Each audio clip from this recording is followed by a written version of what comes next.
நான் சொன்னேன், செல்லூர் ராஜெல்லாம் நீங்க தெய்வமா கும்பிடுவீங்க, திண்டுக்கல் சீனிவாசன் நீங்க போட்டுருவீங்க, நான் சொன்னல. அது நடந்துகிட்டு இருக்கு. செல்லூர் ராஜ் வெளியே தெரிஞ்சதுனால ஒரு செல்லூர் ராஜ், இங்க பல செல்லூர் ராஜ்கள் இருக்காங்க என்பதற்கு எடுத்துக்காட்டு நம்ம அண்ணன் நவல்பட்டு விஜி.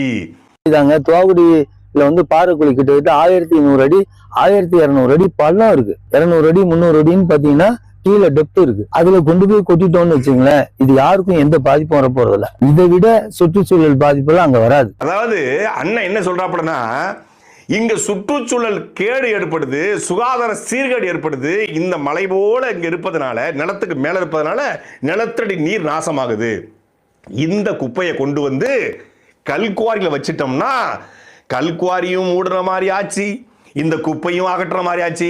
நீங்க பாத்தீங்கன்னா குப்பை கல்ல தொலைச்சிக்கிட்டு உள்ள போகாது, அதனால நிலத்தடி நீர் நாசமாகாது. அண்ணே, உன் அறிவுக்கு நீ இங்க இருக்க வேண்டிய ஆளே இல்லைண்ணே.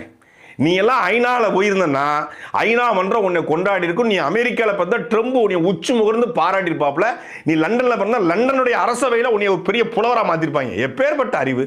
நாசாவுக்கு போய் ஏன் ட்ரை பண்ணக்கூடாது? ஏன் இந்த மாதிரி நீங்க வந்து இந்த குப்பையை கொண்டு போய் கல்குவாரில் வைக்கிறதுக்கு பதிலாக காவிரி ஆறுல கூட தண்ணி இல்லாம தான் இருக்கு, காவிரி ஆறுல கொஞ்சம் மணலை தோண்டி குப்பையை பூரா புதைச்சிட்டோம்னா நல்ல மழை வரும்போது அடிச்சு கொண்டு கடலுக்கு கொண்டு போயிரும்ல, யாருக்குமே பாதிப்பு இருக்காத.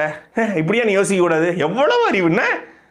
குப்பையை கொண்டு போய் கல்குவாரில் கொண்டு வச்சு மூடணுமா. மூடிட்டோம்னா கல்குவாரில் மூடும்போது அந்த கல்குவாரிகள் வந்து மாடுகளும் மனிதர்களும் தவறி விழுந்துடுறாங்க. இப்போ நீங்க குப்பையை போட்டு மூடிட்டீங்கன்னா மாடுகளும் மனிதர்களும் தவறி விழ மாட்டாங்க.